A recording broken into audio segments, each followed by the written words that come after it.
Yan yung katropa natin, no. So, kinakabit na ni katropang Randy katropa yung naputol na wire. Yan, no.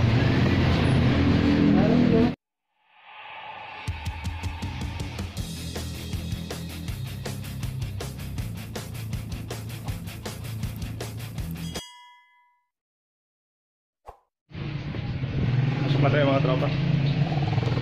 Ayan. So, kagabi pala, lakas ng ulan. Buti na lang may takip yung service natin dito.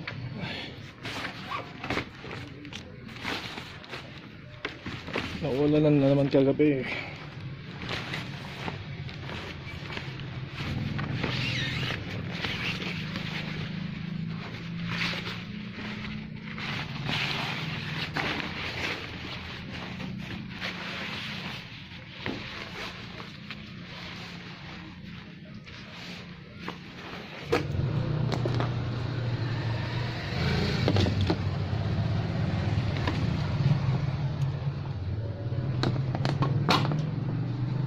A few moments later. So yun mga katropa, nag-ayos kami ngayon katropa ng mga scooter, mga second hand. Bali kukunin na siya ngayon. Bali last side to katropa, maramihan. Bali yung truck nasa Dasma na, kinukuha na yung mga ibang repo doon mga katropa. So yan, mag-ayos muna kami kasama ko si katropang Randy sa likod. So A few inches later. bali ito na katropa yung mga na-prepare namin na unit na last sale namin mga katropa. Bali 25, dumaan pa sa Dasma tapos sa Bacoor. Marami pa siyang kinuha doon mga katropa.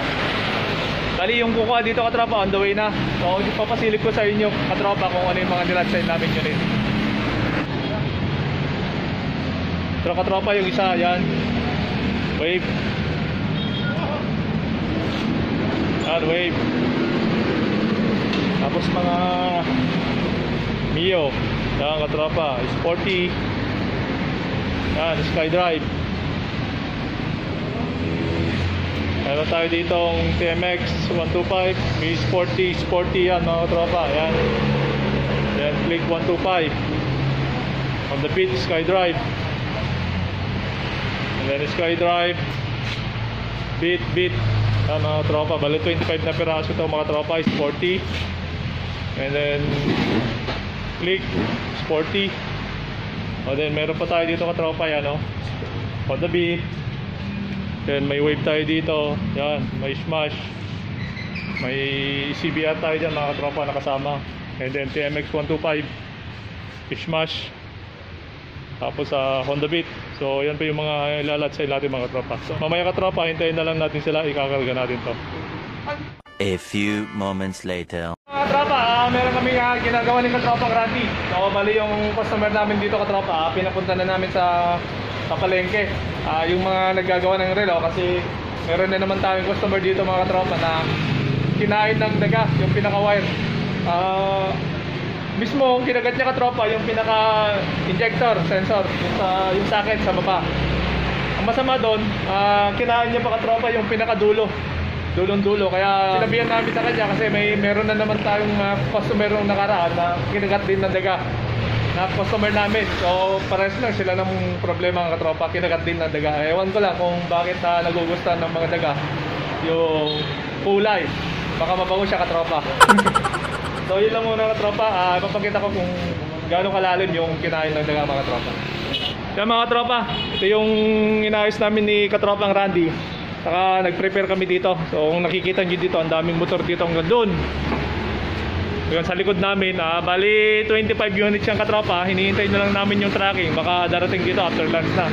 Magagaling pa kasi sa Dasma yun mga tropa. Ayan. Para mabawasan tayo. Lahat sale dito 25 units. So yan pa yung mga stock natin. Saka ito yung ginagawa natin. On the beat mga tropa na combi brake ISS. So ipapakita ko sa inyo mga tropa yung kinagat ng daga. So dito siya katropa, yung socket dito. Dito may injector, yung socket dito. Yan. Ito na lang yung natira katropa. Yung mismong pinaka-socket niya dun sa dulo. Yung dugtungan nitong mga wire na to, sagad na sagad. So hindi kayang idugtong ng wire.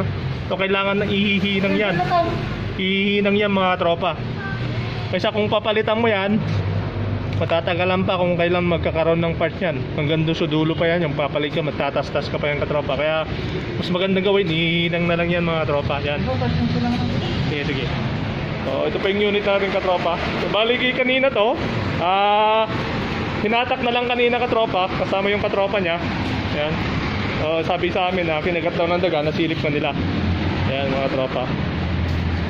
So kung napapansin nyo katropa, kasi yung injector 12, kapag ginon natin to, mamaya papakita ko sa inyo paano mag-reset. I-reset natin to mamaya. Yan. Ito yung pinaka-injector niya katropa. Yan. Pag may kinagat kasi, pag may mga nasirang wire yan. Yan. So, ang unang blink niya mabagal, 10 ang count ng katropa, and then mabilis na dalawa. Yan. Pag 12, alam mo na kagad problema kung marunong kang magbasa ng mga blink niyan mga tropa. So injector yan. Pag kinabit mamaya yan katropa, mawawala yung pinaka check engine niya doon mga tropa, and then blink. Tapos noon, okay, re-reset natin kasi natanggal eh. So papakita ko mamaya kung paano i-reset tong unit. And then i-check din natin kung may nakasave pa problema sa loob ng motor mga tropa. Kailangan natin i-delete. Kahit ikinabit natin yan mga katropa, kinabit na natin yan, tapos biglang nawala doon.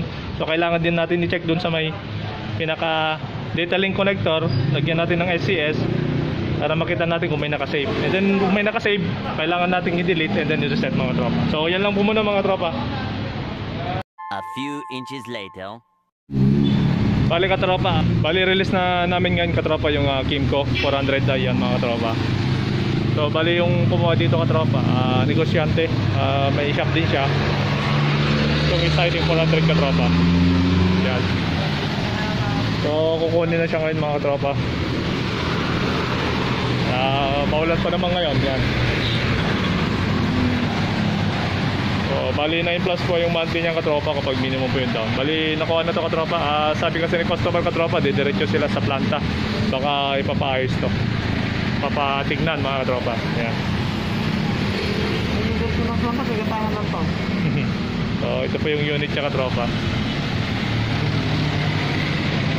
So yung ginagawa namin ng katropang Randy dito, busy po kami katropang Randy. Kung matatanggal na katropa yung mga motor dyan, mas maluwag na kami konti mamaya. A few moments later. Yan yung katropa natin, no? So, kinakabit na ni katropang Randy katropa yung naputol na wire. Yan, no? So bali nagastos lang ni customer katropa, pinahinang 35 pesos. So pwede na. Paborito kasi ng daga yung mga tropa eh. Yan.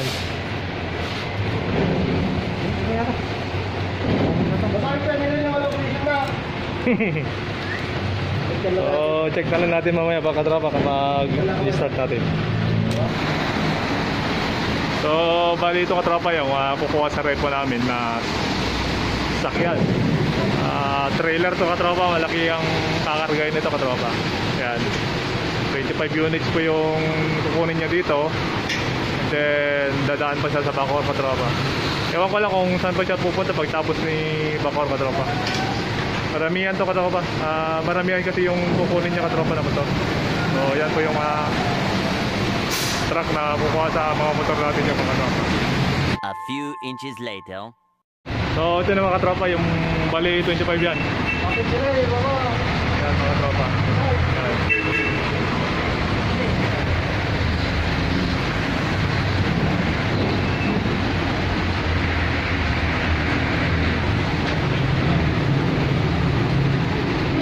So yan po yung mabawasan yung motor natin dito mga katropa. Madami-dami yan. 25 na unit mga katropa. Regarding sa benta today mga katropa, update na lang mamaya kung may benta tayo today. A few moments later. Bali mga katropa, bali alis na yung tracking katropa na kumuha sa amin ng mga repo. And then yung customer natin kanina na bit na yung kinain niya ng daga, okay na yung katropa. Kumastos lang siya katropa ng 35 pesos para sa pahinang niya. Okay na, nakasurvive katropa, 35 pesos lang yung mga katropa. Kasi napansin ko doon, bali pangalawang kliyente na namin yung mga tropa na ganun yung issue, kinakagat talaga yung dulo. Ewan ko kung Bakit gustong-gusto ng daga mga katropa yung ganung kulay. Tapos doon portion yung kinakain nila mga tropa. Kinirek lang natin yung mga tropa, okay na mga tropa. At least okay na. Nakauwi na rin yung customer natin mga tropa. Yan.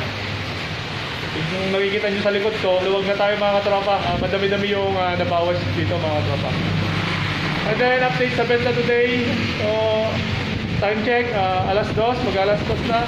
Wala pang tawag sa loob kung magre-release tayo na tropa kung may release. So, mahabang-habang oras pa yung mga tropa. So, antay-antay lang mga tropa. A few moments later. Yung ganap today mga katropa, nag-service lang kami ng katropang Randy. Yan. Tapos nakuha yung sale mga katropa. Malaking bagay yun na nabawas dito sa branch natin mga katropa. And then nag-service lang kami ng katropang Randy dito. And then inayos lang namin konti yung re-condition namin dito. Wala pa tayong benta today. Yun, babawi na lang bukas mga katropa.